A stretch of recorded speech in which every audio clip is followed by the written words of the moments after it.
If you're looking for a really great faith-based gift, I definitely would recommend checking out these little journals. Now, they were gifted to me so that I could show you them close up, so let's get right into it.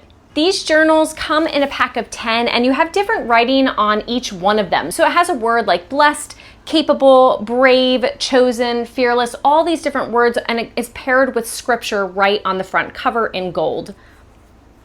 You can easily open up the inside and you can see the lined pages on the inside, and at the top it has the days of the week. It also has a memo number and a date, so you can mark the numbers of your memos if you decide to do that. I probably wouldn't use it for that purpose, but definitely for the date would be very important. You can use this during Bible journaling, maybe during Bible study, if you really want to write down things that maybe God is speaking to your heart, or scripture.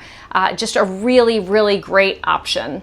Now, all the pens all have a word on them as well. So you have things like worthy, brave, let's see, chosen, capable, all these different words on the pens, and they match to the book. So you can go ahead and match them yourself to the book, or you can even give a different word that you want to put with a different book. So you have that ability to do that. They are not pre-matched with the books.